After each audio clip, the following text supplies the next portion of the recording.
Waalaikumsalam warahmatullahi Assalamualaikum wabarakatuh. warahmatullahi wabarakatuh. Semuanya sudah hadir hari ini. Baru 26, 50%. 26. 50% Bu.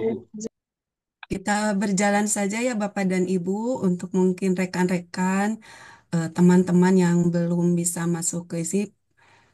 Mungkin ada kendala, tapi kita tetap berjalan karena sudah jam setengah delapan lebih ya Bapak dan Ibu untuk mengefektifkan waktu. Kita belajar untuk tertib, disiplin, jadi tidak tetap menghargai waktu. Gimana kabarnya, sehat semua? Alhamdulillah Bu. Alhamdulillah, Sehat. sehat Ya, Bu. sehat dan tetap semangat Alhamdulillah ya. luar biasa. Allahu Akbar. Allahu Akbar. Ada yang sakit Bu, Pak Siap. Maulana Latif tadi Oh, ngejapri. ya. Nanti di absen di Di nanti di absen ya Pak Dede di ini kan ya yang ya sakit Bu, atau gini. siap Bu. Oke, Ya. Ibu.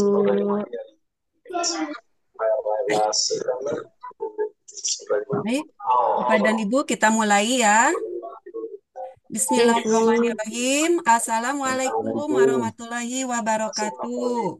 Waalaikumsalam Waalaikumsalam warahmatullahi Warahmatullahi warahmatullahi wabarakatuh. wabarakatuh. Selamat pagi, mahasiswa sekalian, Bapak dan Ibu.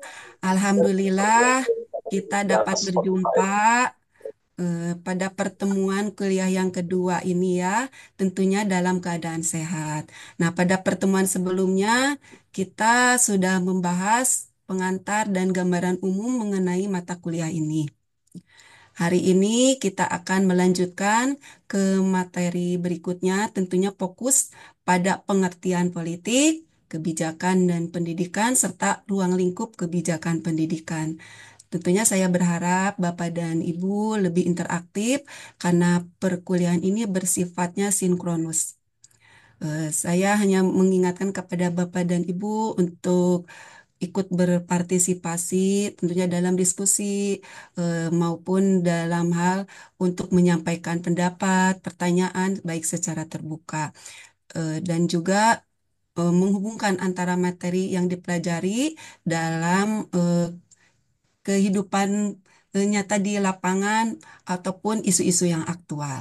Semoga pertemuan kita hari ini bermanfaat dan dapat menambah pemahaman Bapak dan Ibu. Sekaligus juga tentunya menjadi bekal untuk tugas maupun pembahasan di pertemuan mendatang.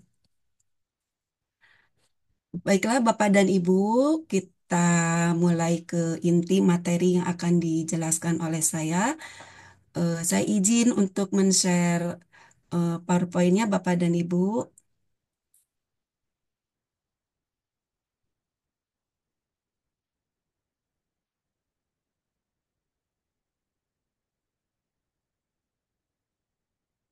Apakah sudah terlihat Bapak dan Ibu?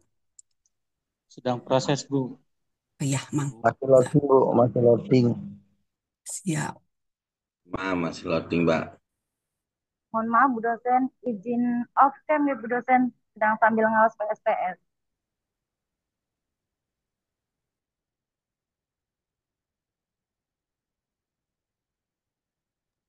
Ada Bu, muncul. Nah, sudah muncul, Bu. Ya.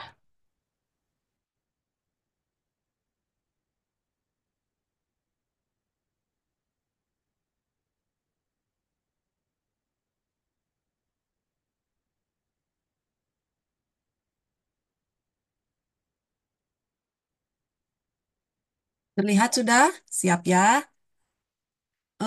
Bapak dan Ibu, di sini kita akan lebih mendalami tentang pengertian dari politik, kebijakan dan pendidikan, serta ruang lingkup kebijakan pendidikan.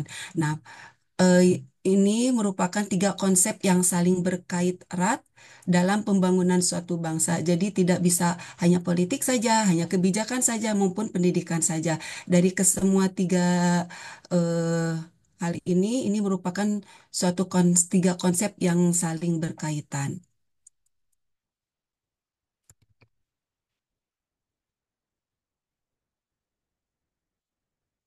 Di sini ada definisi dari politik. Politik tentunya berfungsi sebagai sarana dalam menentukan arah dan tujuan kehidupan,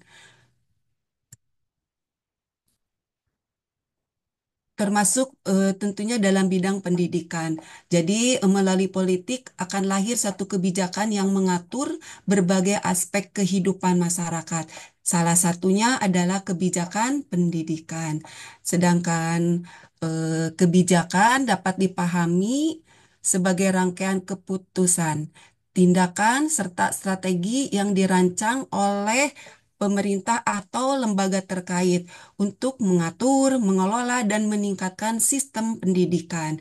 Nah, dengan adanya kebijakan, penyelenggaraan pendidikan dapat berjalan lebih terarah, sistematis, dan tentunya sesuai dengan tujuan nasional.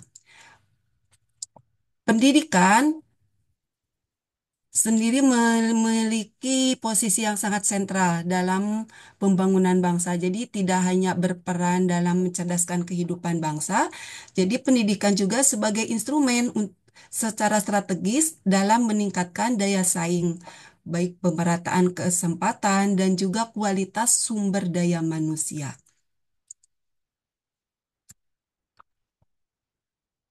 Itu merupakan pengertian dari ketiga konsep politik, kebijakan, dan pendidikan. Definisinya menurut eh, para ahli yang disampaikan oleh Trisakti berdasarkan penelitiannya mengambil dari para ahli yaitu Aristoteles, menyampaikan dari Aristoteles bahwa politik merupakan suatu upaya atau cara untuk memperoleh sesuatu yang dikehendaki. Eh, jadi dengan adanya politik kebijakan pendidikan merupakan suatu fenomena sosial. Nah, sedangkan Enro menjelaskan bahwa politik adalah suatu kegiatan suatu bangsa yang bertujuan untuk membuat, mempertahankan, serta mengamandemenkan peraturan-peraturan umum. Tentunya mengatur kehidupan. Dalam hal ini adanya kerjasama dalam hal pendekatan secara teoritis, baik dari teoritis publik maupun politik dan kebijakan pendidikan.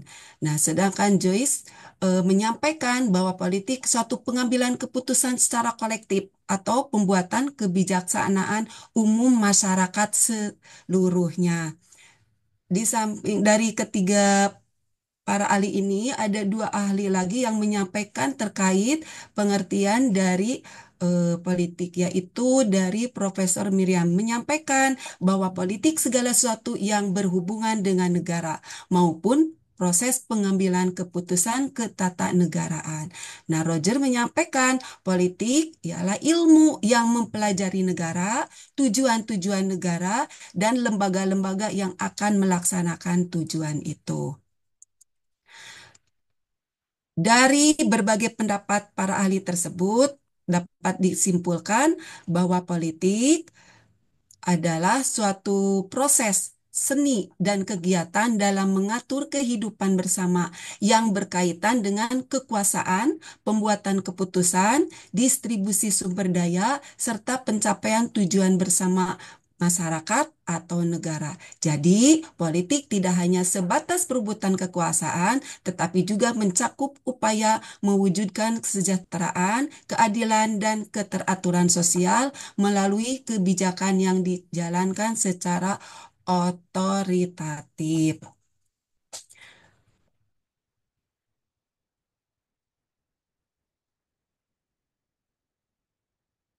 Dalam sistem politik tentu ada kegiatannya. Kegiatannya apa dalam sistem politik itu?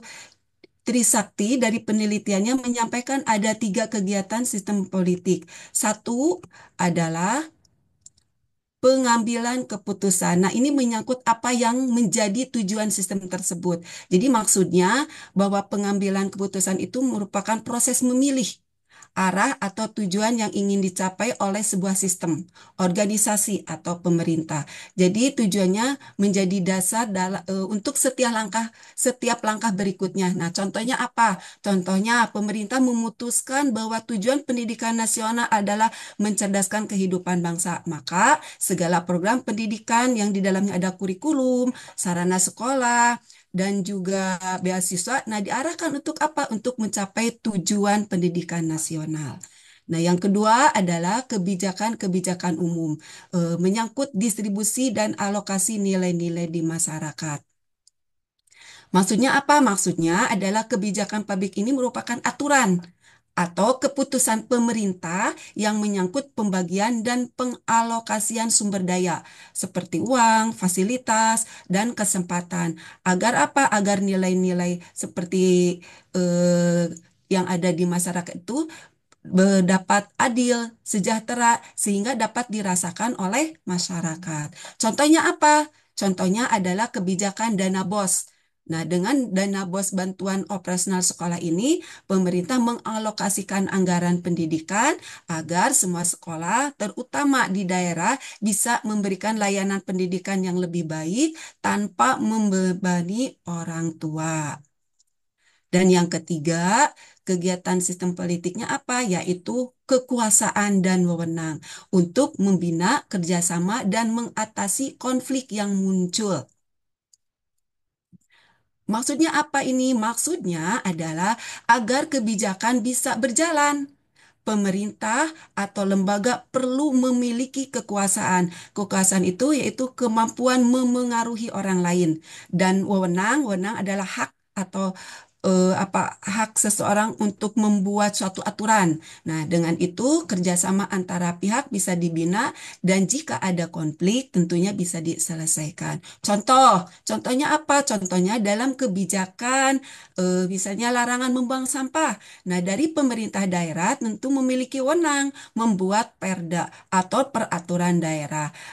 Bahkan polisi ataupun Satpol PP pun bisa mendukung aturan itu dengan kekuasaannya untuk menegakkan aturan sehingga masyarakat akan lebih patuh. Nah, jika ada yang melanggar, tentu bisa dikenakan denda. Itulah kekuatan dari kegiatan sistem dari nomor 3 kekuasaan dan wewenang.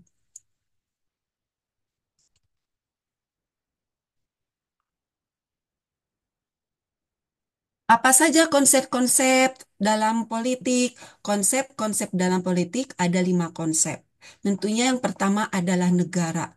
Kenapa negara? Negara merupakan suatu organisasi dalam wilayah yang mempunyai kekuasaan tertinggi yang sah dan ditaati oleh rakyatnya. Yang kedua adalah kekuasaan konsepnya. Kekuasaan ini merupakan kemampuan seseorang atau suatu kelompok untuk memengaruhi tingkah laku orang atau kelompok lain sesuai dengan keinginan pelaku yang memiliki kekuasaan. Yang ketiga adalah pengambilan keputusan. Nah, ini membuat pilihan di antaranya berbagai alternatif yang sesuai dengan keinginan pelaku. Jadi ada beberapa pilihan yang nanti akan diambil keputusannya. Yang keempat adalah kebijaksanaan. Nah, ini tentunya suatu keputusan yang diambil oleh seseorang atau pelaku atau kelompok politik dalam usaha memilih tujuan-tujuan dan cara-cara untuk mencapai tujuan-tujuan. Dan yang terakhir adalah ada pembagian. Nah, pembagian ini tentunya ada penjatahan dari nilai-nilai dalam masyarakat. Semuanya ini, nah, semuanya ini tentu konsep-konsep dalam politik ini harus ada karena dengan adanya konsep-konsep politik ini bisa diimplementasikan.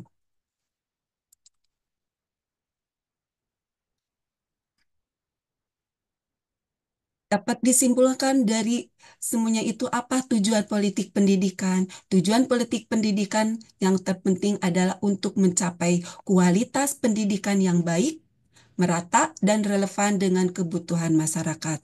Jadi, segala bentuk aktivitas kebijakan, keputusan, dan strategi yang dilakukan oleh pemerintah maupun lembaga masyarakat, yaitu untuk mengatur mengelola, dan mengarahkan sistem pendidikan agar sesuai dengan tujuan pembangunan bangsa. Itu adalah tujuan dari politik pendidikan.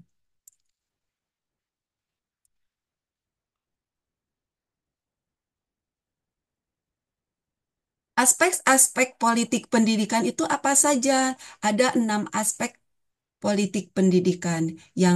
Ke satu adalah adanya perumusan kebijakan pendidikan. Adanya pengaturan struktur pendidikan, pengelolaan anggaran, kurikulum, evaluasi dan pengawasan, serta yang terakhir adalah distribusi sumber daya pendidikan. Apa yang dimaksud dengan perumusan kebijakan pendidikan? Maksudnya di sini adalah bahwa rumusan kebijakan pendidikan itu suatu proses untuk menentukan arah, tujuan, serta strategi pendidikan oleh pemerintah atau lembaga terkait. Nah, contohnya apa? Contohnya, pemerintah merumuskan Merdeka Belajar untuk meningkatkan kemandirian sekolah dan juga kreativitas siswa. Itu dirumuskan di dalam aspek-aspek politik pendidikan. Yang selanjutnya adalah pengaturan struktur pendidikan. Di dalam pengaturan struktur pendidikan ini, tentunya diorganisasikan, ada pengorganisasian jenjang jalur dan jenis pendidikan. Jenjang jalur dan jenis pendidikan yang ada di pengaturan struktur pendidikan ini, yaitu misalnya contohnya yang memang sudah ada jenjang, sudah terstruktur, yaitu pendidikan dari PAUD lanjut ke SD atau MI, lanjut lagi ke SMP atau madrasah, lanjut lagi SMA, SMK, MA, dan perguruan tinggi. Nah, ini merupakan suatu struktur atau jenjang pendidikan yang ada di Indonesia. Dan yang ketiga yaitu pengelolaan anggaran. Nah, ini suatu pengaturan atau pengaturan dana pendidikan agar digunakan secara efektif, efisien, dan merata. Apa saja pengelolaan anggaran ini? Pengelolaan anggaran ini tentunya diambil dari APBN atau APBD. Anggaran pendapatan belanja negara atau anggaran pendapatan belanja daerah. Misalnya dialokasikan 20% untuk pendidikan. Nah, ini harus sesuai dengan Undang-Undang Dasar 1945, yaitu dengan berkeadilan. Jadi tidak hanya eh, di pengelolaannya daerah-daerah yang memang terpilih, tidak, tapi semuanya sama, memiliki keadilan untuk menggunakan anggaran APBN maupun APBD. Nah, yang keempat adalah kurikulum. Ibu dan Bapak, apa itu kurikulum? Mungkin ada yang tahu apa kurikulum Bapak dan Ibu? Pasti di sini Bapak Ibu karena seorang pendidik akan tahu. Siapa yang tahu kurikulum Bapak dan Ibu? Sambil berjalan, saya ingin tahu pemahaman tentang kurikulum apa?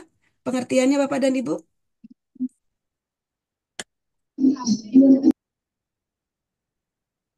Kalau ada yang bisa menjawab, sebutkan namanya ya. Ya Bu, Siapa? Enggak. ya Zainal Bu. Zaina. Nah, nggih. Kurikulum itu seperangkat rencana pembelajaran ya, yang berisi ada tujuan, terus apa ada metode, ada bahan pelajaran dan lain-lain seperti itu Bu. Hmm. Ya, ada yang dilengkapi lagi? Terima kasih Pak Zainal. Ya, baik. Terima kasih ya, Pak. Memang benar, kurikulum merupakan suatu rencana dan pengaturan mengenai apa? Mengenai tujuan yang tadi disampaikan betul. Ada isi pembelajaran, ada bahan ajar, serta cara-cara penyampaiannya atau metode pembelajarannya. Nah, kurikulum itu apa? Yang pernah kita jalankan, yaitu ada kurikulum 2013 dan juga kurikulum Merdeka Belajar yang ada di Indonesia ini. Nah, sekarang lanjut ke yang kelima, aspek politik pendidikan itu apa? Yaitu evaluasi dan pengawasan. Nah, ini evaluasi dan pengawasan itu untuk memantau, menilai, dan mengukur pelaksanaan pendidikan untuk mengetahui efektivitas dan kualitasnya sampai sejauh mana eh, keberhasilannya atau apakah masih tertinggal atau masih kurang atau masih banyak kendala. Nah, dengan adanya evaluasi dan pengawasan tentu akan terukur sejauh mana peningkatan atau kekurangan dalam pelaksanaan pendidikan. Contohnya apa? Kalau evaluasi dan pengawasan, ada yang tahu Pak, Bapak Ibu, contohnya apa evaluasi pendidikan yang pernah dilaksanakan di lembaga maupun di sekolah? Ada yang tahu? Bisa dengan ujian madrasah, Bu. Ya, pokoknya penilaian asesmen betul itu. UN, ujian terus apa lagi yang untuk lembaga? PTS, Bu. Kalau ATM. lembaga sendiri dari pemerintah itu Asesmen, ada Bu. ANBK, Hmm. Bu. ANBK. Bapak sambil menyebutkan namanya ya Pak ya, biar jelas. Mujib, Bu. PTS. Asesmen, asesmen. Mm-mm. PKG Bu, PKG. Wah, betul, boleh. Itu masuk penilaian kinerja guru. Sambil, bisa gini, karena saya ingin jelas dari Bapak, Bapak misalnya menjawab, Pak, Bu, saya Jainal menjawab, Bu, saya Mujib gitu ya, Pak ya. Karena apa? Ini untuk saya melihat interaktif Bapak ketika saya menyampaikan materi. Jadi tidak hanya mendengarkan, jadi sama-sama ada interaktif, ya, Pak ya. Baik, Bu. Untuk penilaian juga bagi saya. Iya, betul Pak. Ada asesmen tadi, betul ada PKG itu supervisi guru. Dan juga akreditasi sekolah itu termasuk juga ya Pak ya untuk evaluasi dan pengawasan. Untuk melihat peningkatan mutu dan kualitas dari pendidikan itu sendiri. Nah, yang terakhir, aspek politik pendidikan itu adalah distribusi sumber daya pendidikan. Apa ini distribusi sumber daya pendidikan? Yaitu penyebaran tenaga pendidik, sarana prasarana, dana, dan fasilitas pendidikan secara merata di seluruh wilayah. Nah, contohnya apa? Distribusi sumber daya pendidikan. Ada yang tahu Pak contohnya? Mangga, ada yang tahu? Contoh pendistribusian sumber daya pendidikan, aspek-aspek politik pendidikan. Smartboard yang baru-baru, Bu. Oh iya, Saspras. Tuh.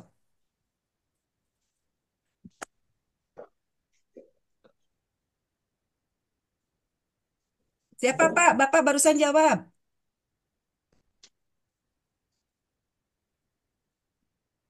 Yang jawab barusan siapa? Bapak siapa Pak? Zainal, Bu. Oke. Hmm. Terus, apalagi nih yang setiap sekolah mendapatkan dana untuk dialokasikan untuk kebutuhan sekolah atau lembaga, yaitu BOS.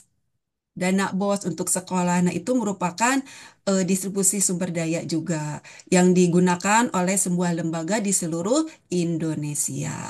Nah, itulah aspek-aspek politik pendidikan.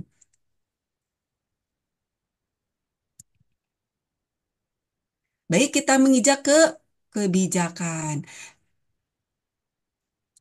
Jadi, secara etimologi, kebijakan diterjemahkan dari bahasa Yunani maupun bahasa Inggris adalah suatu cara yang ditetapkan, dibuat, dan dilaksanakan oleh pemerintah, baik perseorangan, kelompok, dan juga tentunya dalam suatu negara ataupun kota, untuk apa? Untuk mengurus masalah atau kepentingan secara umum yang dibentukkan dalam bentuk administrasi. Nah, ini yang disebut dengan kebijakan.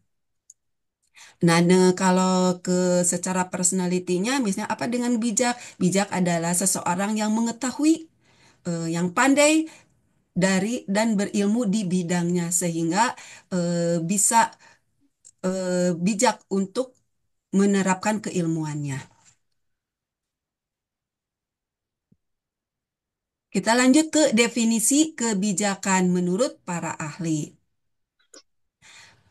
Nah, ini ada dua definisi yang saya tampilkan di sini menurut Sugiyarti, Indriani, dan Duryat karena mereka yang telah mengadakan penelitian dan menyampaikan ada dua pendapat, yaitu dari Nung Kebijakan adalah upaya untuk membantu meminimalisir persoalan sosial bagi kepentingan masyarakat atas asas keadilan kesejahteraan masyarakat. Sedangkan Thomas menyampaikan bahwa kebijakan adalah gagasan yang diusungkan oleh pemerintah yang dipilih untuk dilakukan atau tidak dilakukan. Nah, ini mencakup keputusan pemerintah untuk mengambil tindakan.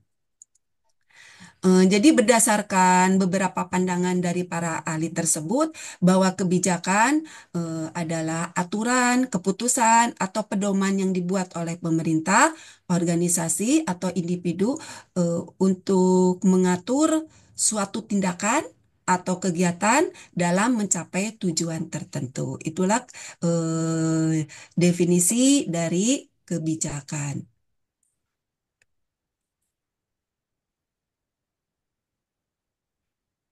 Apa saja ciri-ciri dari kebijakan? Menurut Rusdiana, ada 5 ciri-ciri kebijakan.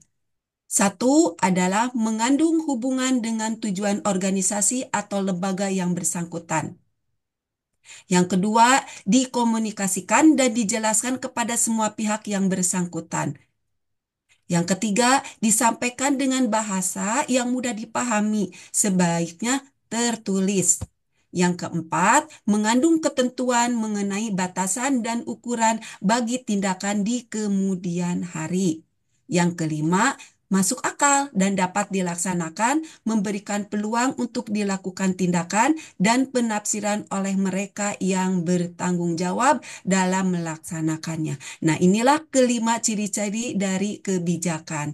Jadi terlihat yang termasuk kebijakan ini, oh ini. Berarti yang tidak ada di 5 kebijakan ini berarti bukan termasuk dalam kebijakan. Jadi kebijakan tidak hanya berupa aturan tertulis, tetapi juga mencakup ke strategi, program, maupun tindakan nyata yang nanti diarahkan untuk bisa memecahkan persoalan, serta tentunya memerlukan umpan balik atau feedback dari kebijakan yang telah disusun.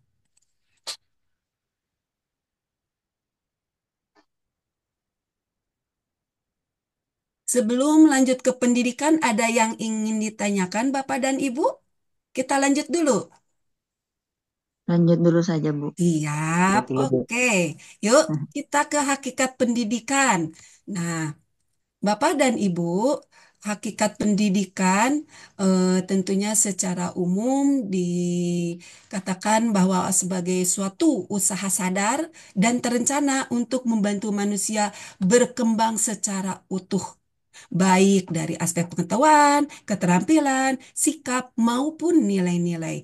Nah, pendidikan tidak hanya terbatas pada kegiatan belajar di sekolah, tetapi mencakup seluruh proses pembinaan yang berlangsung sepanjang hayat, baik di rumah, di masyarakat, maupun di lingkungan formal. Apa itu hakikat? Hakikat itu apa ya? Hakikat itu dasar atau intisari ya dari pendidikan. Sekarang kita lanjut. Nah, hakikat pendidikan ditinjau dari pandangan filsafat, yaitu yang disampaikan oleh Tilar dan Nugroho. Ada aliran eksistensial. Di sini menyampaikan bahwa pendidikan adalah membantu manusia menjadi dirinya sendiri secara sadar, bebas, bertanggung jawab, dan otentik. Nah, contohnya apa? Menurut pandangan filsafat eksistensial, contohnya misalnya dalam pembelajaran berbasis proyek yang memberikan kebebasan kepada murid untuk memilih topik sesuai minatnya. Nah, nanti bertanggung jawab terhadap apa yang telah dihasilkannya. Nah, itu contoh dari pandangan eksistensial terkait pendidikan. Sedangkan pesimisme menyampaikan bahwa pendidikan adalah melatih ketabahan, kesabaran, dan kemampuan menerima kenyataan hidup yang tidak selalu ideal. Contohnya apa? Contohnya kalau dalam pembelajaran adalah guru menekankan nilai disiplin, kerja keras, dan kesadaran bahwa tidak semua keinginan itu bisa tercapai. Nah, dengan pembelajaran ini tentu akan menjadikan peserta didik untuk lebih lagi meningkat semangat lagi dalam pembelajarannya. Nah, lanjut dengan pandangan filsafat lainnya, yaitu dari optimisme. Nah, di sini berpandangan bahwa pendidikan merupakan suatu proses membentuk manusia yang penuh harapan, percaya diri, dan yakin bahwa dirinya mampu mencapai kebaikan serta kemajuan. Apa contohnya? Pandangan optimisme ini contohnya tentunya sistem pembelajarannya misalnya menekankan eh, growth mindset, yaitu kegagalan bukan akhir. Jadi memberi kesempatan untuk belajar, tidak berputus asa, tetap melanjutkan lagi, tetap bangkit lagi. Nah, seperti itu contohnya.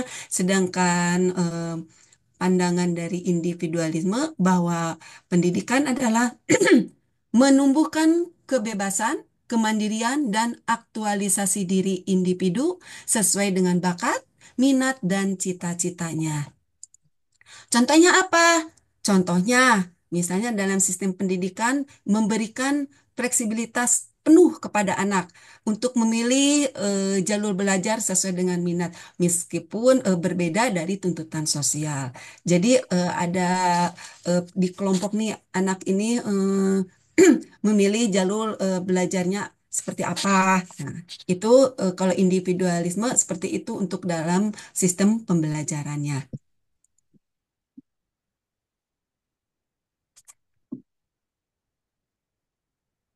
Kita lanjut ke hakikat manusia.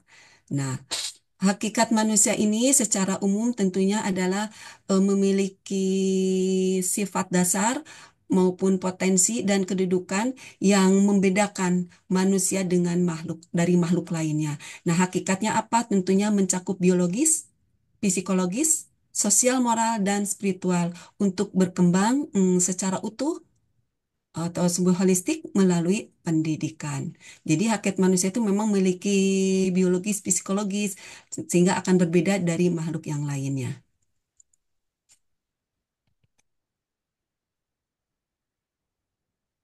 Hakikat manusia dilihat dari sudut pandang filsafat idealisme, yaitu terletak pada jiwa, roh atau ide, dan dunia fisik dianggap sementara. Sedangkan dunia ide, pikiran, nilai, dan jiwa lebih tinggi dan lebih abadi. Kalau di pendidikan, misalnya pendidikannya ini menekankan pada pengembangan nilai moral, akhlak, dan spiritual. Contohnya, eh, pendidikan agama dan budi pekerti di sekolah. Tentunya lebih mengutamakan watak mulia daripada hanya keterampilan teknisi saja. Nah, ini di idealisme. Sedangkan di materialisme, di sini menyampaikan bahwa hakikat manusia itu terletak pada materi, fisik. Jadi segala sesuatu termasuk pikiran dan jiwa adalah hasil dari proses biologis dan interaksi.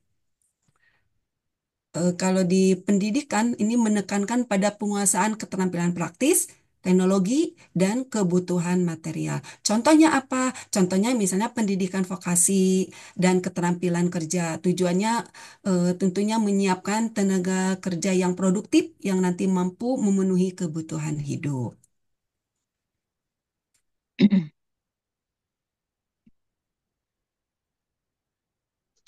Nah, berdasarkan pandangan tersebut, jadi tentang hakikat manusia itu adalah sebagai makhluk yang memang memerlukan pendidikan yang dapat dididik dan yang mendidik sesamanya. Maka lahirlah berbagai rumusan tentang tujuan proses pendidikan yang melibatkan berbagai konstitute yang itu peserta didik, pendidik, hubungan interpersonal di dalam masyarakat yang berbudaya karena nilai-nilai etika yang melaksanakannya.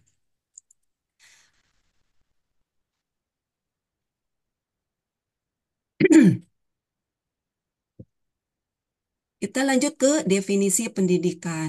Menurut para ahli, kita mengambil dari Ki Hajar Dewantara menyampaikan bahwa pendidikan adalah suatu pertumbuhan dan perkembangan manusia yang berakhlak mulia, berakal budi bahwa manusia itu adalah pertumbuhan dan perkembangan melalui akhlak mulia, berakal budi pekerti, sehat jasmani dan memiliki kemauan yang luhur. Tentunya dengan adanya dari pendidikan yaitu prinsip-prinsip Ki Hajar Dewantara yang sedang kita sama-sama menjalankan yaitu seperti Ingar Satung Sumtulada, Ing Madya Mangun Karsa, Tuturi Handayani. Dan juga ada tripusat pendidikannya yang terkenal, yaitu pendidikan tidak hanya berlangsung di sekolah, tetapi juga di keluarga dan di masyarakat. Banyak sekali yang kita bisa teladani dari beliau. Dan yang kedua adalah dari Paulo, menyampaikan bahwa pendidikan suatu proses pembebasan di mana peserta didik harus didorong untuk berpikir kritis terhadap realitas sosial di sekitarnya. Agar apa? Agar mampu melakukan perubahan. Dan yang ketiga, Herbert menyampaikan bahwa pendidikan adalah suatu proses untuk mempersiapkan individu agar dapat hidup dengan baik di dalam lingkungan masyarakat. Nah, ini merupakan pendapat dari para ahli tentang pendidikan.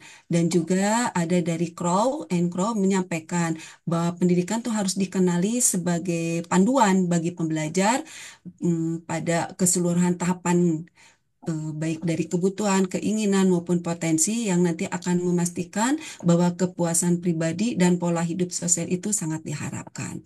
Nah, sedangkan pengertian dari undang-undang nomor 20 Sisdiknas bahwa pendidikan adalah merupakan usaha sadar dan terencana untuk mewujudkan suasana belajar dan proses pembelajaran agar apa? Agar peserta didik secara aktif mengembangkan potensi dirinya untuk memiliki kekuatan spiritual, keagamaan, pengendalian diri, kepribadian, kecerdasan, akhlak mulia, serta keterampilan yang diperlukan dirinya, masyarakat, bangsa, dan negara.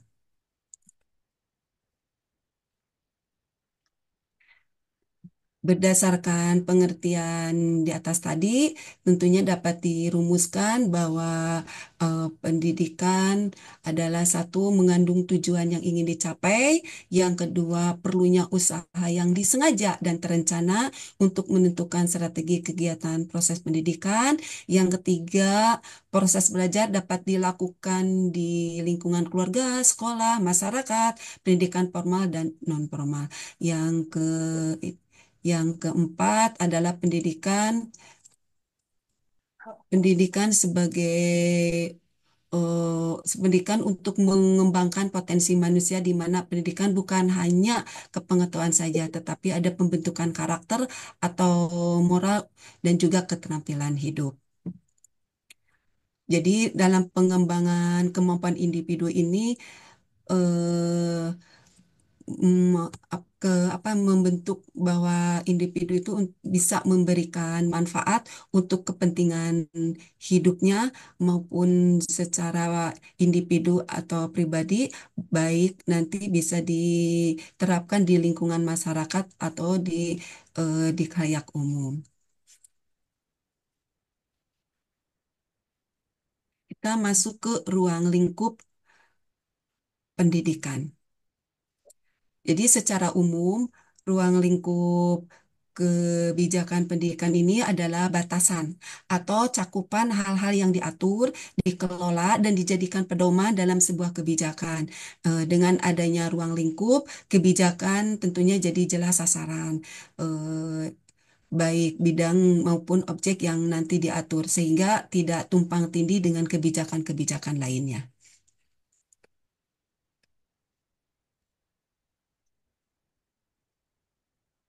Kebijakan pendidikan yaitu merupakan seperangkat aturan yang menunjukkan pada bidangnya, yaitu proses secara keseluruhan dari hasil perumusan mulai langkah-langkah yang strategis yang dijabarkan dari visi, misi yang dituangkan dalam rangka untuk mewujudkan tercapainya tujuan pendidikan dalam suatu masyarakat untuk kurun waktu tertentu.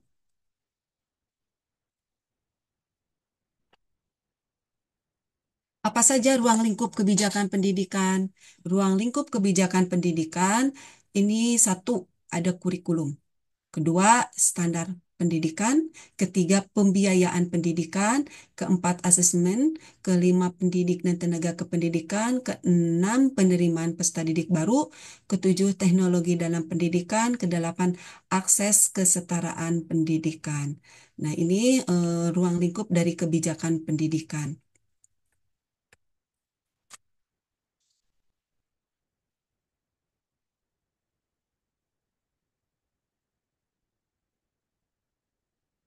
Di kurikulum, nah di sini kan tadi ada ya di ruang lingkup itu satu kurikulum. Di kurikulum itu ada bagian-bagiannya, yaitu ada standar kompetensi lulusan, ada struktur dan isi kurikulum, ada pendekatan dan metode pembelajaran, evaluasi dan penilaian, pengembangan kurikulum, dan kontekstualisasi serta relevansi. Nah ini di kurikulum ada semua.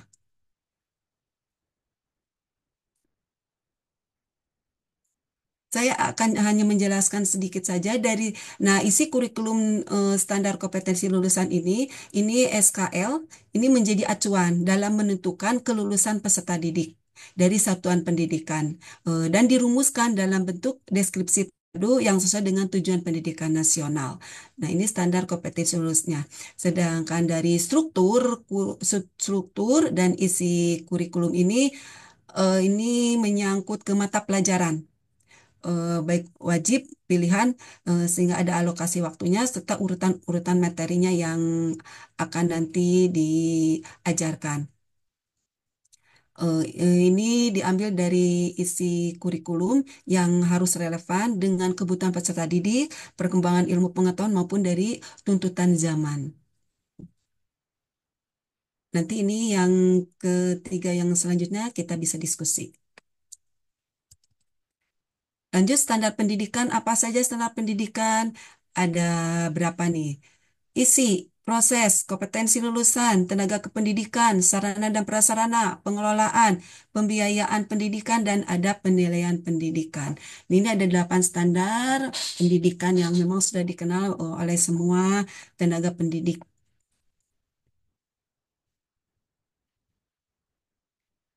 Lalu pembiayaan pendidikan, apa saja yang termasuk dalam pendidikan? Alokasi dana pendidikan, program bantuan operasional sekolah, beasiswa dan bantuan finansial, pendanaan pendidikan tertinggi.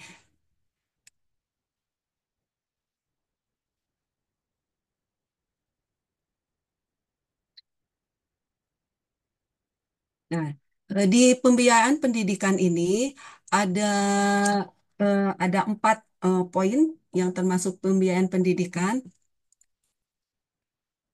Dalam pembiayaan pendidikan, tentunya kebijakannya harus dirancang secara transparan pada jenjang pendidikan dasar maupun pendidikan menengah, karena memang harus ada bukti fisik bahwa dengan pembiayaan ini dananya kemana, bagaimana cara penggunaannya, alokasinya harus transparan.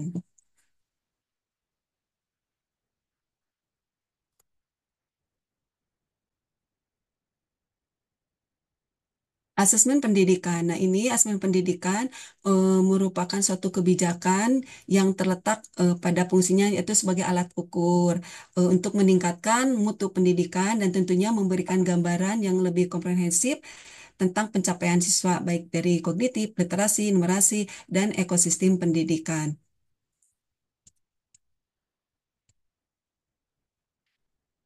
Ini merupakan salah satu bentuk evaluasi sistem pendidikan oleh kementerian pada jenjang pendidikan dasar maupun pada pendidikan menengah. Jadi adanya asesmen pendidikan.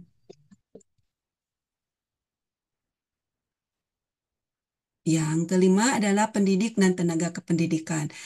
Ini adanya peningkatan mutu dan profesionalisme, penyesuaian beban kerja guru, rekrutmen berbasis CPNS dan P3K untuk tenaga kependidikan. Nah, tentunya di pendidik dan tenaga kependidikan ini untuk kebijakan mungkin Bapak dan Ibu juga eh, ada peluang dan tidak ada peluang untuk hal rekrutmen berbasis CPNS ini tentunya ada kebijakan, ada aturan-aturan tertentu sehingga tidak semuanya berkesempatan untuk eh, bisa mengikuti rekrutmen CPNS maupun 3K tenaga kependidikan ini. Karena dengan adanya pendidikan tenaga kependidikan ini bukan saja di tempat CPNS atau P3K, tetapi untuk peningkatan mutu juga bisa dilakukan dengan melalui program-program pelatihan, sertifikasi yang wajib diikuti oleh pendidik. Biasanya kalau untuk mendapatkan sertifikasi pendidik, ibu guru, bapak guru itu harus memiliki ijazah S1 sehingga bisa diikut sertakan dalam kegiatan PPG. Nah, gitu ya, Bapak dan Ibu, ini hanya untuk untuk meningkatkan mutu dan profesionalisme. Kalau penyelesaian beban kerja, tentunya agar guru tidak merasa terbebani, harus apa ya untuk memberikan motivasi kepada guru. Aturan beban kerja itu kan sudah diatur. Bapak dan Ibu guru tentu lebih tahu berapa jam per minggunya agar tidak menjadi beban. Namun kadang dengan administrasi tugas administrasi hal ini pinter-pinternya Bapak dan Ibu untuk bisa memanage waktu sehingga beban kerja yang ada pada Ibu guru maupun Bapak guru untuk mengerjakan tugas tidak terbebani dalam hal perencanaan, pelaksanaan, dan juga pembimbingan serta tugas-tugas tambahan untuk ke para siswa.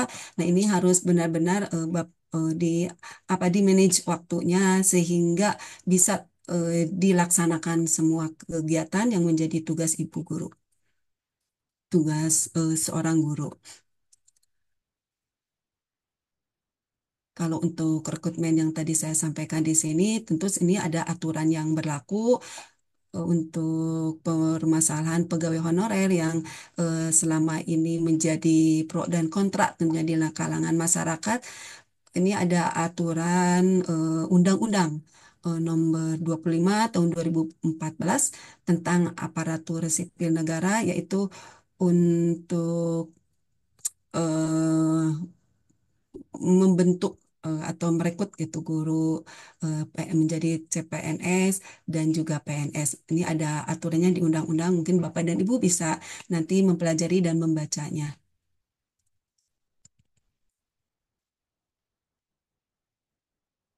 Nah, ini adalah penerimaan peserta didik baru. Nah, tentunya pasti sudah dilaksanakan oleh guru semua. Ada jalur zonasi, jalur afirmasi, perpindahan orang tua, dan jalur prestasi. Tentu ini semua lebih paham Bapak dan Ibu untuk bagaimana jalur zonasi itu seperti apa, jalur afirmasi itu berapa persen, perpindahan orang tua juga apa prestasi, apakah di semua daerah dilaksanakan atau sudah tidak.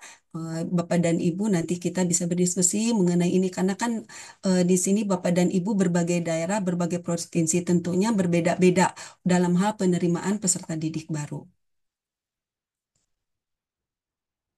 Nah, yang terakhir adalah ada teknologi dalam pendidikan. Di sini ada e-learning, distribusi perangkat teknologi, dan juga pelatihan guru dalam teknologi pendidikan.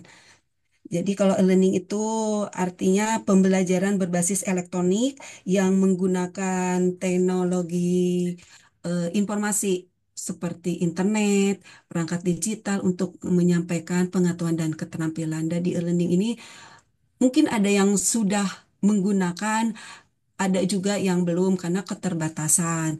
Nah, hal ini bisa jadi belum merata penggunaan e-learningnya. Untuk itu dalam hal teknologi tentunya eh, dari pemerintah biasanya menyediakan platform pembelajaran digitalnya seperti rumah belajar yang diakses oleh siswa atau guru secara gratis untuk di tingkat pendidikan dasar dan menengah.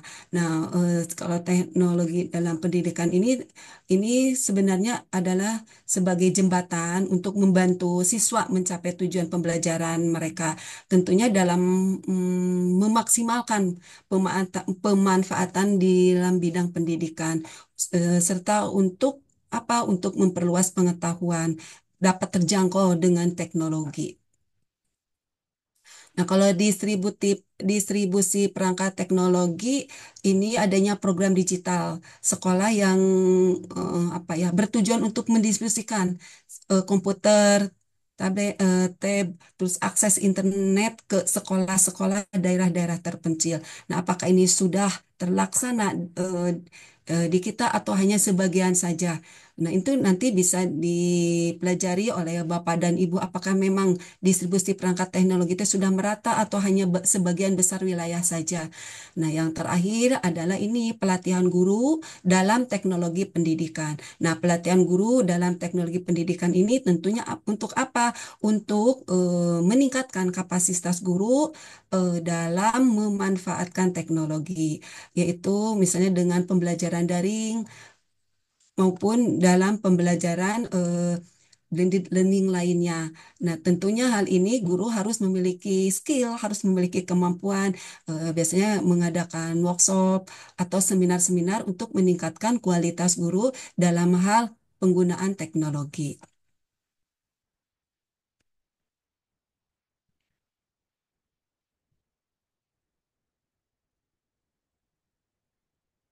Dan yang terakhir ini, akses kesetaraan pendidikan. Ini ada program wajib belajar 13 tahun. Ini berjalan tahun sekarang 2025 13 tahun. Kenapa terhitung dari pendidikan anak usia dini itu sudah terhitung. Jadi sekarang diwajibkan untuk memasuki sekolah PAUD. Jadi untuk program wajib belajarnya bukan 12 tahun lagi, untuk sekarang adalah 13 tahun. Karena pendidikan ini harus dapat diakses oleh semua lapisan masyarakat, eh, baik dari kelompok yang marginal ataupun yang berkebutuhan khusus. Ini ada aturannya yang telah ditetapkan, yaitu di Permendikbud nomor 70 tahun 2009. Tentunya dalam program wajib belajar 13 tahun ini, pemerintah ingin memastikan bahwa setiap anak itu mendapatkan hak pendidikan, yaitu dari jenjang PAUD hingga jenjang SMA atau sederajat. Jadi bukan 12 tahun lagi. Yang kedua adalah pendidikan inklusif. Nah, pendidikan inklusif ini merupakan sekolah inklusi yang tentunya disediakan bagi siswa yang berkebutuhan khusus agar mereka juga dapat belajar bersama siswa reguler dengan dukungan fasilitas dan metode pembelajaran yang sesuai. Namun pendidikan inklusif ini sepertinya eh, harus ada guru yang memang memiliki keilmuan di bidang inklusi.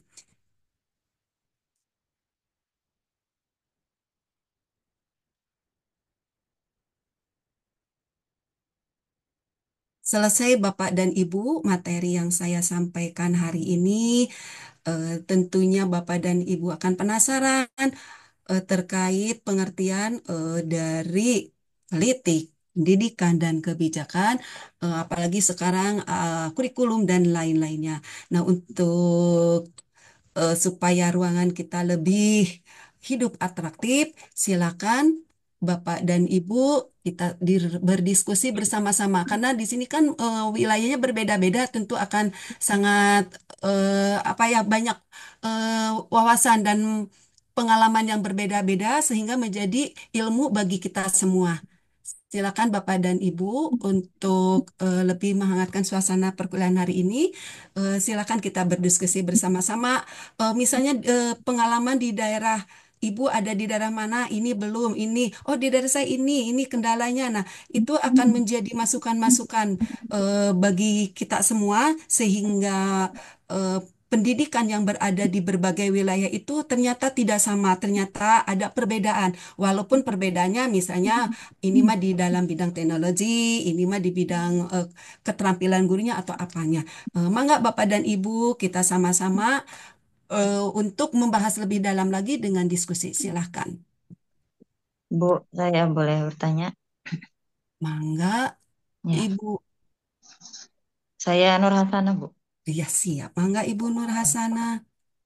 Eh, apa sih kalau tadi kan sudah dijelaskan ya bagaimana kurikulum, filsafat kurikulum gitu ya.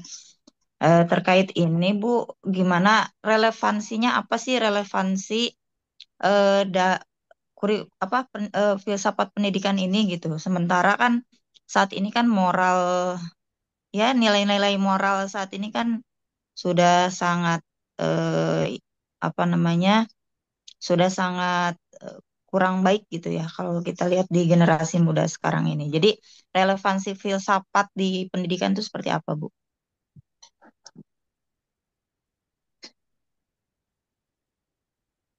Mangga ada mahasiswa yang lain yang ingin memberikan penjelasannya terkait pertanyaan dari Ibu Nur Hasana, relevansi filsafat pendidikan. Mangga ada yang ingin memberikan argumennya? Dipersilahkan. Atau kita itu ada yang ingin bertanya tiga. Silakan nanti dijawab bersama-sama. Apalagi yang ingin bertanya? Tadi Ibu Nur Hasana menyatakan relevansi filsafat pendidikan itu apa sih? Kalau nggak ada yang tanya saya, Bu, Bangga, Fazainal. mungkin agak panjang dikit, Bu. Eh, Mungkin saya lebih ke politiknya, Bu. Tadi kan sudah disampaikan ruang lingkup politik dalam kebijakan pendidikan kan gitu, Bu ya. Itu seperti merumuskan, mengarahkan dan pengawasan kan seperti itu. Nah, untuk mencapai itu semua, politik itu harus seimbang dengan kebijakan itu kan supaya menghasilkan apa ya standar pendidikan yang baik kan seperti itu. Nah, tapi menurut saya saat ini politik itu lebih dominan dari kebijakan pendidikan itu sendiri. Contohnya hmm, apa ya perubahan kurikulum yang sering setiap pergantian menteri. Terus padahal ya belum sempat diimplementasikan dengan baik sehingga guru, siswa dan lembaga itu kesulitan untuk menyesuaikan diri. Yang dulunya K13 belum selesai sudah ganti ke kurikulum Merdeka seperti itu. Terus lagi contoh pengadaan distribusi bantuan sarpras untuk sekolah-sekolah itu banyak yang tidak tepat sasaran. Iya, betul. Di pengajuan RKB, ya. Kalau nggak ada orang dalam itu kan nggak cair, Bu. Betul. Nah, itu yang tahu Pak Nailul itu. Karena setiap hari ngajukan proposal terus itu Pak Nailul. Amin. Ya, dan yang terbaru, Bu, yang terbaru itu ada bantuan smartboard yang tadi saya sampaikan, smartboard. Yang seolah-olah ya dipaksakan untuk didistribusikan tanpa mengetahui keadaan lembaga. Sehingga apa ya, yang sudah punya ya, mungkin yang sudah punya itu dikasih lagi. Sebaliknya yang butuh itu nggak dianggap. Kayak mantan lah gitu, Bu. Padahal belum jadian kan seperti itu. Nah, terus pertanyaan saya, bagaimana tanggapan Ibu atau teman-teman terkait dominasi politik dalam kebijakan pendidikan? Apakah ini baik untuk pendidikan? Terus kalau buruk, kenapa pemerintah seolah-olah menutup mata atas kebijakan itu? Nah, mungkin itu, Bu. Terima kasih atas waktunya. Sama-sama. Ada dua pertanyaan ya. Yang pertama tadi Ibu Narasana terkait relevansi filsafat pendidikan itu apa? Terus dari Pak Zainal, politik, pendistribusian, itu aja. Memang kenyataan, Pak. Kenyataan betul itu sekali di lapangan. Di tempat kami juga sama seperti apa yang Bapak tadi sampaikan. Saya ini dulu ke Pak Zainal ya, Bu Nur Hasana, untuk kebetulan ini karena di lapangan. Kalau di lapangan pasti sebagai tenaga pendidik yang ini terkait distribusi Saspas itu memang ada kesenjangan. Kita yang mengajukan, yang mendapatkan si kita yang mengajukan, yang mendapatkan si C. Itu kriterianya apa? Nah, hal itu pernah saya tanyakan, Pak. Katanya kalau yang mendapat bantuan kan yang membutuhkan, yang memang tidak memiliki. Malahan yayasan-yayasan besar atau apa itu mendapatkan drop seperti itu. Nah, hal itu saya tanyakan juga Pak ke pihaknya yang terkait waktu itu, pengalaman saya. Jawabannya tidak jelas Pak, tidak bisa saya terima. Artinya katanya sih berdasarkan ke Dapodik. Saya bilang Dapodik kok sama. Nah, seperti ini ya Pak, mungkin ada pengalaman lain di teman-teman di sini. Ternyata itu pengajuan bisa jadi pengajuan dari pemimpin Bapak itu. Misalnya kalau ada pengawas, ada penilik, itu kan ada pengajuan. Beberapa TK tidak mungkin dinas itu tahu. Lembaga-lembaga ABC sampai sebanyak sekian ratus, biasa pengajuan itu ada dari pihak pemimpin kita, misalnya dari pengawas atau penilik ini TK-TK ini. Diajukanlah oleh beliau ke pusat, ke pemerintahan. Nah, kan ada alurnya. Lalu disetujui, kan tidak melihat apakah ini membutuhkan, apa ini memang sudah memiliki. Karena jadi siapa yang memiliki tanggung jawab adalah pihak dari atasan ke kitanya langsung. Itu kalau menurut yang saya rasakan dan juga saya alami itu seperti itu. Karena saya tanya ini dari mana ini si lembaga tersebut sehingga mendapatkan bantuan, sedangkan yang lain malahan tidak tahu ada proposal untuk menerima distribusi Sarpas itu. Malahan sudah ada dan itu secara diam-diam membentuk kelompoknya. Nah, seperti itu ya, Pak. Kalau menurut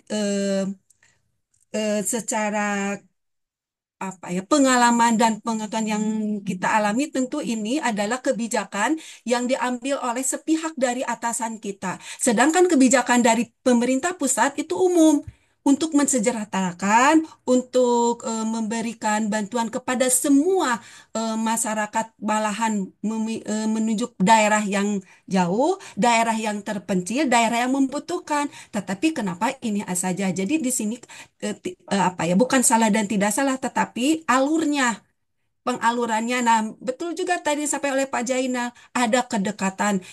Kalau di hal sini bisa disebut ya, bisa disebut tidak karena itu ada pembuktian ya Pak ya. Namun memang kenyataan betul itu di lapangan seperti itu.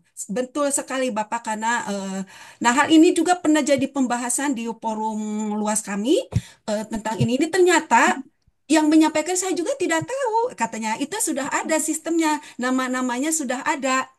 Lalu bertanya, lalu harus ganti gimana? Ya nanti akan diperbaharui sistemnya seperti ini nanti ke depannya.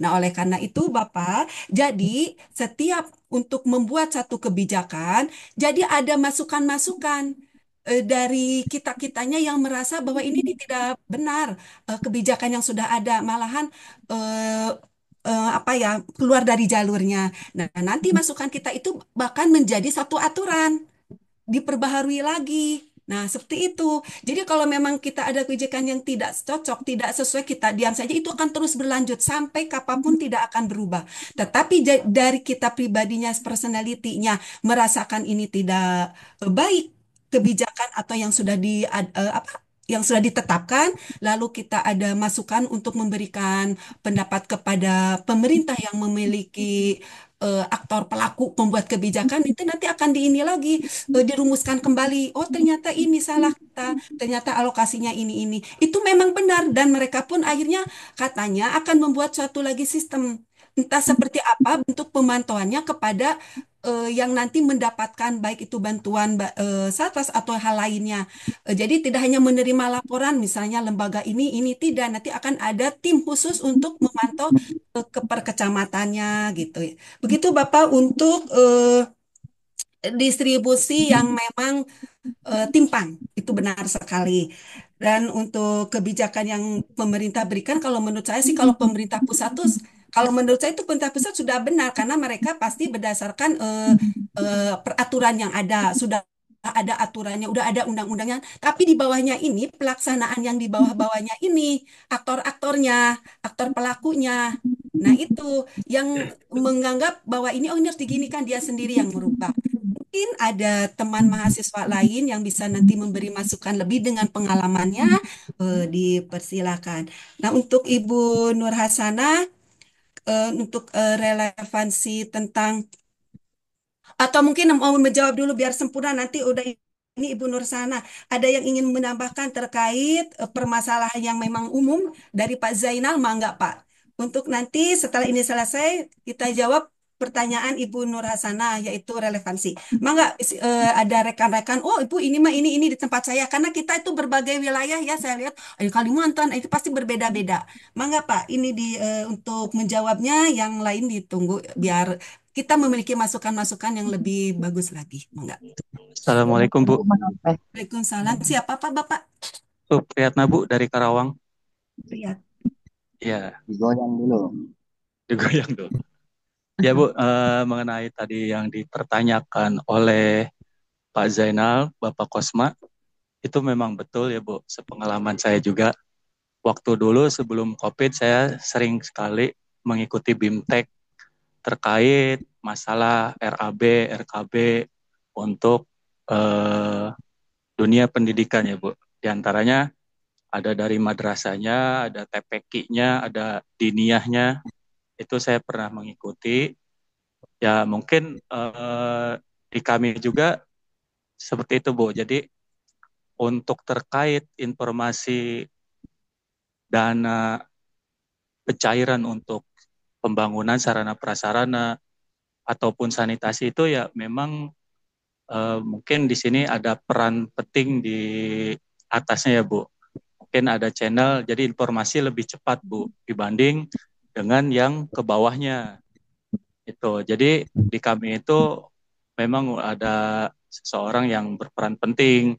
Jadi dia itu banyak channel kenalan ya Bu. Jadi sebenarnya yang memproses itu tetap dari kami Bu. Misalkan dari segala persyaratan ataupun apapun itu kami yang menyiapkan. Tapi kami itu hanya menerima informasi bahwa pada bulan ini akan ada bantuan operasional misalkan sarana prasarana atau sanitasi misalkan tentang UKS. Itu kami pernah mengikuti, saya juga yang mengikutinya ya seperti itu Bu. Jadi lebih cepat dari yang mungkin banyak kenalan gitu ya Bu dibanding yang lembaga misalkan hanya menerima informasi umum saja begitu.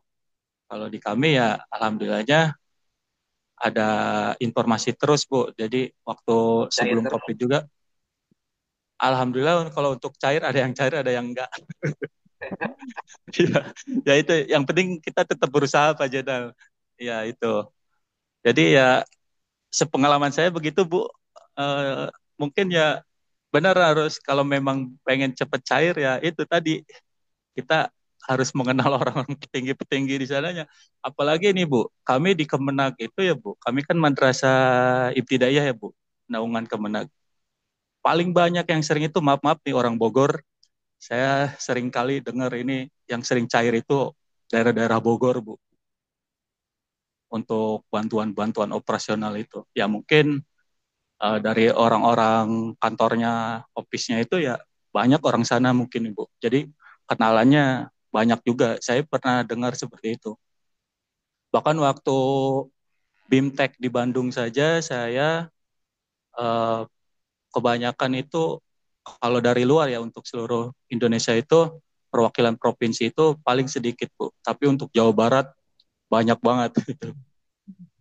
Waktu BIMTEK di Bandung itu Bu. Mungkin itu pengalaman saya Pak Jenal dan Bu dosen. Mohon maaf apabila ada suatu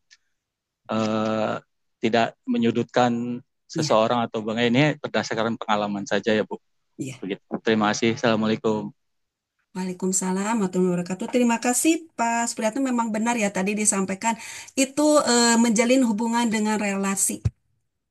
Kalau kita ada punya relasi, mudah. Itu dari zaman-zaman dulu tidak bisa hilang.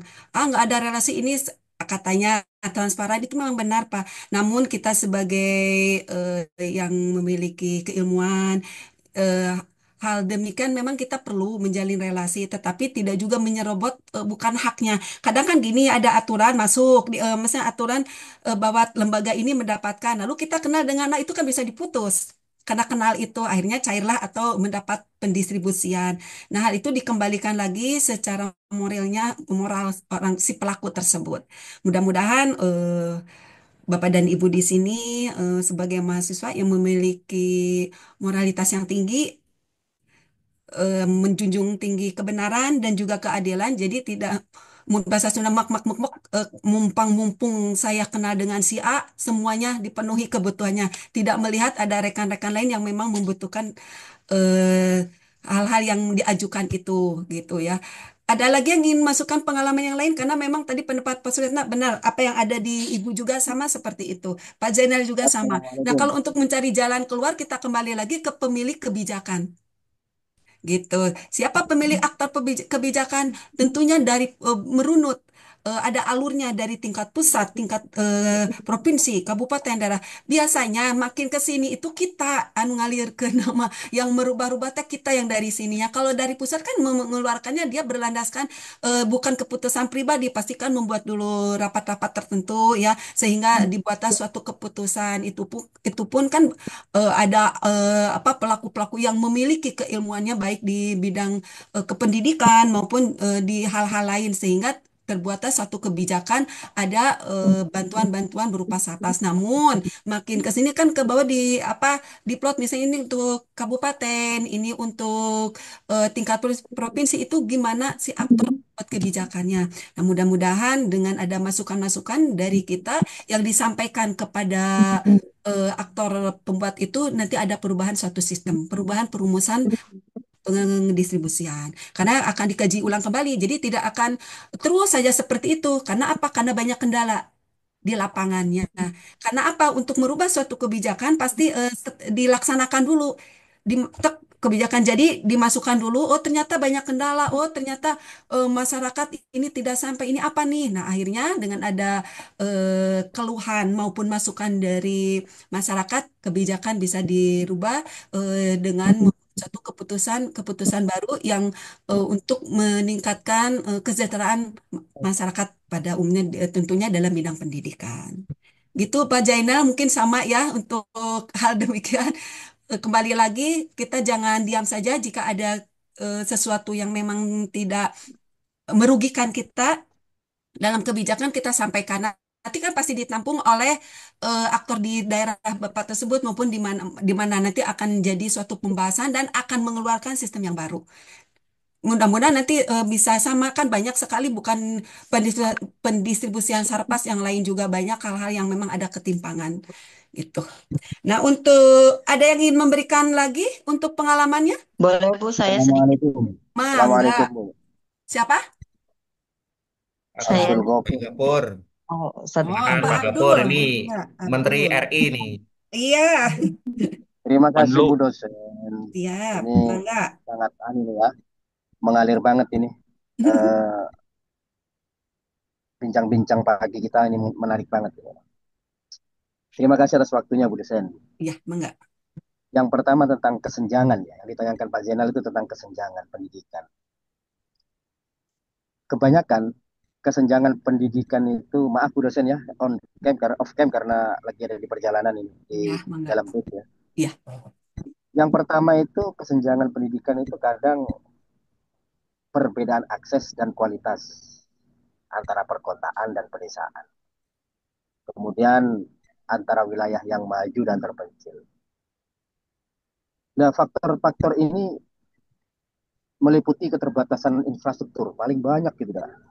Daerah kota itu sarana dan prasarana infrastrukturnya bagus sekali. Daerah terpencil sampai reot pun pemerintah tak bisa untuk uh, mensurvei ke bawah akan ada bahasa sendiko dawuh saja itu. Gambaran kesenjangan ini karena akses yang tidak merata, kemudian kualitasnya bervariasi. Kualitas pendidikan itu antara yang di kota dan di desa itu sangat, kesenjangan itu sangat sangat sangat banyak sekali. Faktor penyebabnya itu banyak, Bu ya. Ini pengalaman kami ya. Karena kami di kota. Walaupun kami di kota, di daerah Jakarta, akan tetapi masih banyak loh sekolah yang tidak layak gitu. Bukan cuma daerah terpencil. Kenapa? Karena infrastruktur, apalagi kami di madrasah itu mengajukan bantuan pun tetek bengek ini itu dan ini itu tuh banyak. Jadi bukan daerah pedesaan dan terpencil saja yang ada kesenjangan. Di daerah perkotaan itu pun ada yang berkali-kali untuk mengajukan bantuan berupa sarana dan prasarana infrastruktur itu masih banyak yang belum di ACC. Itu banyak kesenjangan ya. Yang terutama adalah sumber daya manusianya juga. Ya, sumber daya manusianya juga. Kemungkinan menurut kami dalam hal administrasi untuk menuju ke atas ke pusat itu kurang secara administratif. Makanya belum ke pusat akhirnya sudah di oleh provinsi maupun kabupaten berjenjang. Nah, proses begitu itu mungkin butuh SDM yang tinggi karena upaya untuk mengatasi kesenjangan ini banyak cakupannya. Adanya SDM yang baik, kemudian adanya pelatihan guru juga. Bagaimana caranya kalau sebuah sekolah itu kualitasnya bagus, insya Allah pusat tak akan bergeming, pasti akan menurunkan bantuan dengan baik. Itu banyak faktor penyebab kesenjangan itu. Menurut kami mungkin solusinya dan upaya untuk mengatasinya itu ya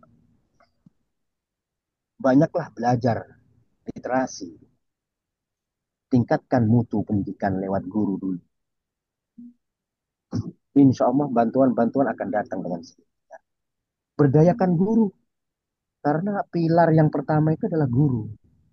Kalau guru udah berdaya, guru udah berkualitas, insya Allah pendidikan dan lain-lainnya akan mengikuti dengan sendirinya.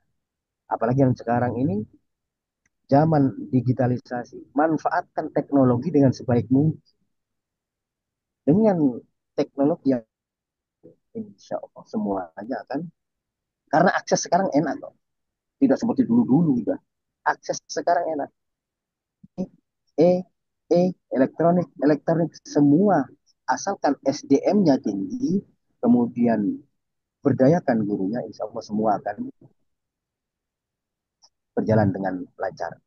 Terima kasih, mungkin itu masukan dari kami, Bu. Untuk Pak Zainal, jangan berkecil hati.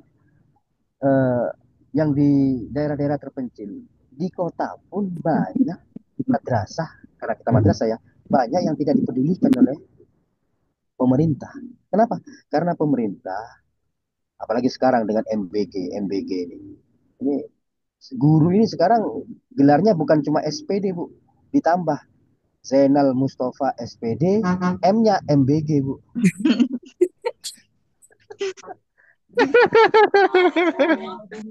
Hancur ini. Apa Muhammad PPT-nya di depan. ini MBG. Nah, makan master balungan, bergizi itu ya. makan balungan itu. Nah, itu. Jadi sampai saat ini pun di daerah kota, saya di Jakarta ini, madrasah itu percontohannya cuma 2 sekolah. Lah ini sudah kesenjangan termasuk. Tidak pemerataan, tapi di media sosial begitu triliunan anggaran dikeluarkan. Tapi kenyataannya di lapangan masih belum merata. Ini yang perlu kita perbaiki. Jadi semua yang ada ini belum merata memang kesenjangan sangat. Terima kasih, mungkin itu hanya pendapat dari kami. Terima Ibu, kasih, mohon saya maaf. boleh. Assalamualaikum Terima warahmatullahi kasih. wabarakatuh. Waalaikumsalam. Ibu, saya boleh menambahkan sedikit. Mangga, Ibu mangga. Eh, saya ini ya tadi yang terakhir itu Pak Zainal menarik sekali yang tentang dominasi politik terhadap pendidikan gitu ya Bu ya. Kenapa sih gitu politik itu harus mendominasi pendidikan? Mungkin kalau secara opini pribadi ya gitu. Karena satu ya politik itu kan memang satu aturan ya yang mengatur setiap elemen eh, elemen yang ada di negara gitu lah. Intinya itu ya, salah satunya gitu. Termasuk ranah pendidikan gitu. Tetapi mungkin yang disorot yang dibahas sekarang itu adalah tentang bagaimana alur bantuan, kemudian juga apa namanya adanya kesenjangan seperti yang disebutkan tadi gitu. Nah, ini tuh memang kalau kita lihat itu ada kepentingan gitu loh. Ada kepentingan dari beberapa atau segelintir apa ya eh, pelaku politik gitu, Bu. Misal contoh gitu ya.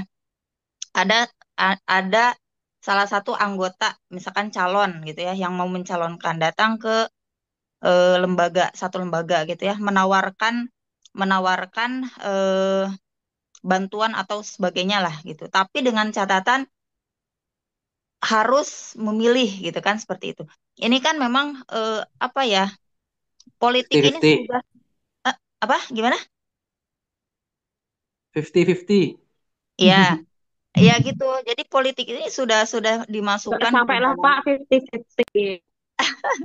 ya Lipim 50-50 dimasukkan ke dalam ranah pendidikan. Nah, ini yang sebetulnya alur yang salahnya seperti ini. Jadi sehingga mungkin tadi ya salah satu adanya kesenjangan dalam dunia pendidikan itu ya tadi adanya segelintir orang yang memang punya kepentingan gitu ya. Sehingga ya tadi koneksivitas atau misalkan relasi dan sebagainya itu sangat penting. Tetapi memang yang tidak punya koneksi atau tidak punya relasi itu sangat akan tertinggal gitu. Seperti itu mungkin ya. Jadi dominasi politik kependidikan itu juga memang adanya kepentingan-kepentingan gitu.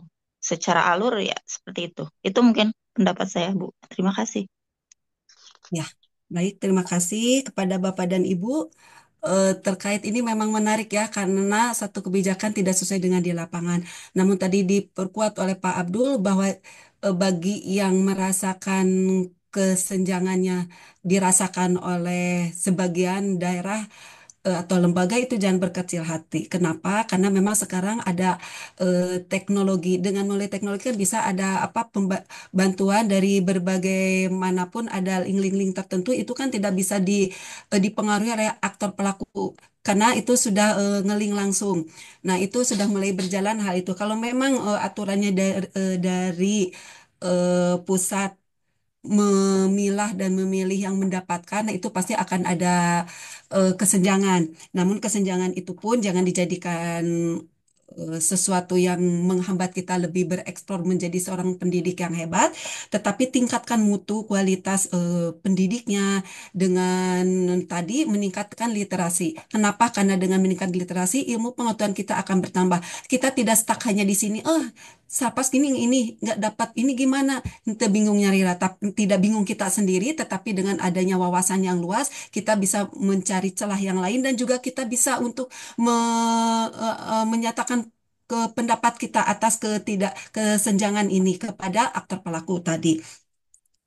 Ternyata memang benar bukan saja di daerah terpencil tapi di perkotaan juga mesti ada kesenjangan. Nah, kesenjangan ini merupakan kendala yang akan nanti bagi pemerintah jika diketahui ini akan menjadi terobosan baru untuk membuat satu kebijakan-kebijakan baru. Bagaimana supaya nanti pemerataan di berbagai daerah baik hal pendistribusian anggaran maupun sapras bisa berkeadilan, bisa merata di mana saja. Tadi yang disampaikan dengan Ibu apa tuh Bu Nur Hasanah juga memang benar Bu, katanya ada kepentingan-kepentingan itu, tetapi mungkin kepentingan itu pun tidak menjadi dominan ya Ibu. Karena apa? Karena itu hanya segelintir saja. Yang terpenting di sini adalah tingkatkan dulu kualitas sumber daya pendidik maupun lembaganya menjadi yang bermutu dan berkualitas sehingga dari pemerintah akan menjadi perhatian terhadap lembaga itu. Begitu ya Bapak, semoga Bapak dan Ibu bertugas di lembaga manapun menjadi lebih termotivasi untuk meningkatkan diri, lebih meningkatkan kualitas dengan mengikuti perkuliahan ini dan juga literasinya ditingkatkan sehingga wawasan kita lebih luas lagi. Nah, tadi pertanyaan Ibu Nur Rasana, apa sih refleksi filsafat pendidikan? terkait dengan akhlak gitu ya, kalau tidak salah seperti itu. Mm. Nilai-nilai moral. Ini dengan nilai-nilai moral. Nah, Ibu Hasanah, filsafat pendidikan itu sendiri kan membentuk pola pikir intelektual. Jadi untuk mengarahkan kepada pembentukan akhlak, moral, dan perilaku manusia.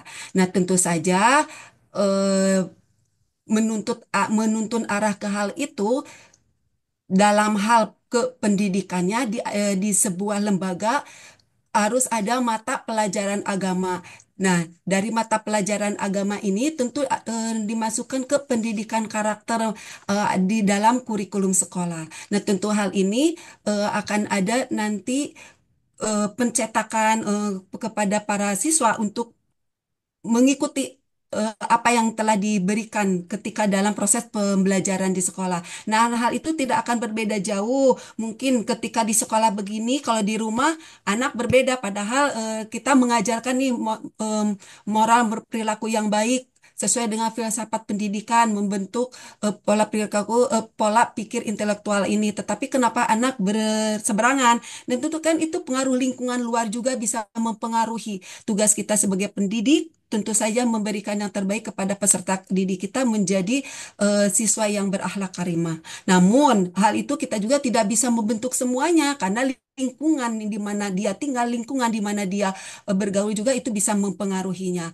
Tentu saja dengan adanya filsafat pendidikan yang diterapkan, berbentuk dengan mata pelajaran agama dan karakter yang ada di sekolah, itu akan menjadi pengerem atau eh, tidak anak tidak apa ya ada satu batasannya gitu ya. Nah, dalam hal untuk keakhlak dan perilaku tentu saja hal ini harus setiap sekolah memiliki kurikulum-kurikulum satuan pendidikannya. Nah, ini harus disesuaikan dengan tujuan pendidikan yang ada. Jadi ada relevansi antara filsafat pendidikan dengan pembelajaran yang ada di sekolah disesuaikan dengan kurikulum ya di satuan pendidikan. Gitu Ibu Nur Hasanah. Untuk pertanyaan Ibu terkait tadi relevansi filsafat pendidikan. Untuk Bapak Ketua, tolong nanti ininya ya tangkap layarnya dikirimkan ke Ibu. Dan absen diisi, absennya mohon maaf, saya belum bisa mengoperasikan itu pilar karena ada sesuatu kendala, jadi belum bisa berjalan. Insya Allah mudah-mudahan minggu depan bisa berjalan dan kita bisa menggunakan pilar itu. Kalau untuk mahasiswa mangga. Nah untuk Bapak Ketua, mohon untuk nanti absen maupun layar tangkap ininya dikirimkan ke Ibu ya. Nah Bapak dan Ibu, ada yang ingin ditanyakan lagi tidak? Waktunya sudah cukup.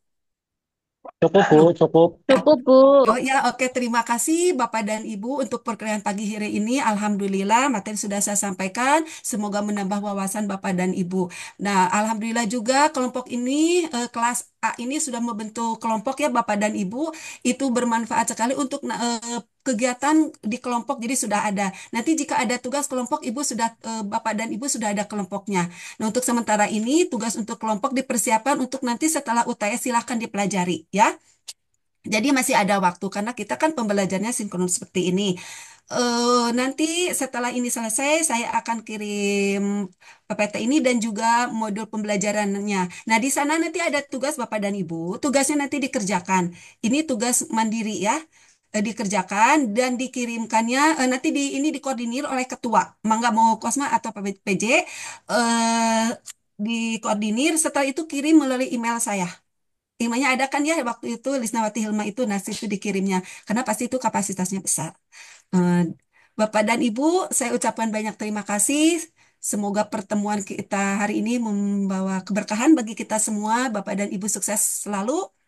Mohon maaf yang sebesar-besarnya Amin, bila amin. ada kata yang kurang berkenan di hati Bapak dan Ibu karena kesempurnaannya milik Allah semata. Terima kasih. Kita tutup perkuliahan hari ini dengan bacaan hamdalah bersama-sama. Alhamdulillah. Alhamdulillah. Alhamdulillahirabbil alamin. Terima kasih, Bu. Sama semuanya. Izin saya live ya, Bapak dan Ibu. Ya, Bu. Ya, Bu dosen. Ya, Bu. Monggo.